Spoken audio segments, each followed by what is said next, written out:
جوان میرے پاس آیا، وہ کہنے لگے جی میرے پاس ایک اسم اعظم ہے، جو مسئلہ بھی ہو چٹکیوں میرا حل ہو جاتا ہے۔ تو میں نے اس سے کہا کہ مجھے ہی بتا دے کہ وہ اسم اعظم کیا ہے، مجھے ہی بتا دے۔ کہنے لگے کہ میں اپنی اماں کے نا پاؤں دبانا شروع کر دیتا ہوں، اس کو تیل لگانا شروع کر دیتا ہوں، دبانا شروع کر، اور دل ہی دل میں دعا مانگتا ہوں کہ مولا تو نے خود تک کہا ہے اپنے حبیب کی زبان سے کہ ماں کے قدموں کے نیچے جنت ہے، اور اللہ ان جنت تو ان قدموں کے نیچے سے جنت تو مل سکتی ہے، اور جنت وہ ہے جس میں اربوں خربوں سال اللہ پھر نکالیں گے بھی نہیں۔ تو یا اللہ میری دنیا میں زندگی کے ایسے مسائل ہیں، مشکلات ہیں، پریشانی ہیں، وہ نہیں ہو سکتی، اللہ میرے وہ مسئلے حل کر دے، وہ پریشانی دور کر دے، وہ الجھن دور کر دے، وہ مسئلہ وہ الجھن کرتے کرتے کرنے لگے کہ میں جب بھی پریشانی ہوتی ہے بس اماں کے پاؤں دباتا ہوں اور ان کے خدمت کرتا ہوں اور دل ہی دل میں دعا مانگتا ہوں، اور بس۔ مجھے ایک جوان نے کراچی میں ایک بات کہی، یاد آئی اچانک، وہ بھی سناتا ہوں آپ کو، سناؤں؟ عجیب بات۔ کہنے لگے کہ ہم گھر میں رہتے ہیں، اماں بڑھاپے کی وجہ سے چچڑی ہو گئی، حالات کی وجہ سے بیچاری جو ہے وہ کچھ سخت مزاج ہو گئی، بہویں ہیں، پھر ہر بہو کا اپنا مزاج، بچے ہو جاتے ہیں، پھر بچوں کی آپس میں جنگ، گھر میں ایک ہنگامہ۔ وہ کہنے لگے ہمارا چھوٹا سا گھر ہے، تو میں پریشان تھا، کچھ میرے مسائل تھے معاشی کاروباری، محنت کر کر کے کہنے لگے میں وہ شخص ہوں جس نے خچر اور گدھے کی طرح محنت کی ہے پر حاصل کچھ نہیں ہوا۔ تو میں کہنے لگے ایک دفعہ پریشان حال تھا، بس میں بیٹھا ہوا تھا، ایک شخص نے نا پان کی پیک پھینکی، وہ ہوا اڑتی میرے پر آ گئی، مجھے بڑا غصہ آیا، میں نے صاف کیا، کپڑے پہ نشان چھوڑ گئی۔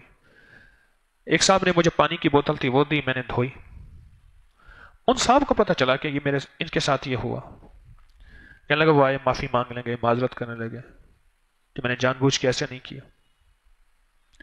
کہنے لگے میرا دل تو نہیں چاہ رہا تھا، میں نے کہا اچھا ٹھیک ہے، معاف کیا۔ کہنے لگے وہ جا کے بیٹھ گئے، ایک صاحب اور بیٹھے تھے وہ ایسے یہ سارا منظر دیکھ رہے تھے، اٹھے، کہنے لگے تجھے ایک بات بتاؤں، تو نے آج جس طرح پان کی پیک برداشت کی ہے نا، اگر ماں کی ڈانٹ ایسے برداشت کر لے اور اف بھی نہ کر، قرآن کہتا ہے اف والا ولا تنہرہما، ایسے نہ کر، اور ان کے اپنے لہجے میں میٹھا لے جا اور دھیما لے جا اور ٹھنڈا لے جا سے بات کر، تیری سب مسئلے حل ہو جائیں گے، تب سب پریشانیاں دور ہو جائیں گی اور تیری سب الجھنیں ختم ہو جائیں گی اور تو مالا مال ہو جائے گا۔ میں اس کو بندے کو دیکھنے لگا، یہ کیسی بات کی ہے، اس موقع کی بات تو نظر نہیں آتی، میں خاموش ہو کے بیٹھ گیا۔ وہ بندہ بھی اپنی منزل پہ اتر گیا، میں بھی اتر گیا، بس اس کی بات کوئی ایسی تھی جو بعد میں میرے دل میں جا کے اتر گئے، کوئی ایسی اس کی بات میں خلوص تھا، سچائی تھی، کیا تھا۔ بس میں گیا اور فیصلہ کر لیا کہ میں ماں سے تو تکرار کرتا تھا اور ماں کو جواب دیتا تھا، کبھی بیوی کی سائڈ پہ، کبھی بچوں کی سائڈ پہ، پھر جھگڑا ہو جاتا تھا، پھر کئی کے دن ماں اور بیٹی کی اولاد کے بول چال ختم ہوتی تھی، اور پھر یہ سال ہر سال سے جنگ چلی ہوئی تھی، کبھی مجھ میں اپنے آپ پہ ندامت بھی آتی تھی، کبھی ماں پہ غصہ آتا تھا۔ پھر میں نے کہا دل میں جاتے ہوئے کہ میں ماں کو بدلنا چاہتا ہوں، ماں تو نہیں بدلے گی، تو لہٰذا میں ہی بدل جاؤں، ماں تو نہیں بدلے گی، وہ بڑھاپے میں پختہ ہو گئی اپنے مزاج میں۔ کہنے لگے اس پان کی پیک پہ پان کی تھوک کا معاف کرنا، درگزر کرنا کوئی ایسا کام آیا کہ بس میری زندگی بدل گئی، اور کہا میں نے اپنے آپ کو بدلنا ہے، اور میں نے اپنے آپ کو بدل دیا ہے۔ جب اس دفعہ گھر میں گیا تو میں کچھ اور تھا، گھر میں جاتے ہی پھر وہی ہنگامہ، تیری بیوی نے یہ کہہ دیا، بچوں نے یہ کہہ دیا، بیوی کہے تیری ماں نے یہ کہہ دیا، وہ کہے یہ کہہ دیا۔ کہا کہ میرے منہ سے میٹھے بول، میٹھا لے جا، دھیمی بات، اور ایسے انداز سے میں نے بات کی، پہلے تو دونوں حیران تھے، پھر انہوں نے کہا شاید یہ آج کوئی خوش آیا اپنے دوستوں سے اس لیے کوئی چھڑا ہوا نہیں آیا۔ پھر کہنے لگے کہ میں ایک دن ایسا، دو دن، آخر بول پڑے تجھے کیا ہو گیا ہے؟ اس نے کہا مجھے تھوک سے نصیحت ملی، تھوک سے نصیحت ملی۔ وہ کیسے؟ اس نے کہا ایسے میں بس میں بیٹھا ہوا تھا اور ایک صاحب نے ایسے پان سے تھوکا اور میرے کپڑے پہ آ گیا، اور وہ بیچارہ مجھ سے معذرت کرنے لگا، دوسرا بندہ تھا اس نے بوتل دی، پانی دھو دیا، میں نے وہ اوپر سے معاف کر دیا، دل تو نہیں چاہتا تھا۔ ایک کوئی اللہ والے بیٹھے تھے، دانا آدمی، انہوں نے مجھے یہ نصیحت کر دی، پتہ نہیں انہوں نے میرے دل کی اندر پڑھ لی تھی کیفیتیں، جذبے، اور انہوں نے مجھے نصیحت کر دی اور پھر پتہ نہیں پھر کیا ہوا، میں خود بخود ہی بدل گیا نہ چاہتے ہوئے. میں نے ان کی نصیحت پہ پہلے اعتراض بھی کیا کہ یہ کون سا موقع تھا اس بات کرنے کا، پھر میں خود ہی بدل گیا. اور جب میں خود بدل گیا تو بس، اور کہنے لگے واقعی اس دن کے بعد مجھے بخت لگ گیا.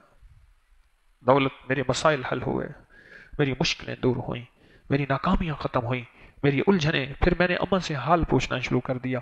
بیوی کا بھی خیال رکھتا تھا، ماں کا بھی خیال رکھتا تھا، اور ماں کا حال احوال پوچھتا تھا، اماں کی خیر خبر پوچھتا تھا.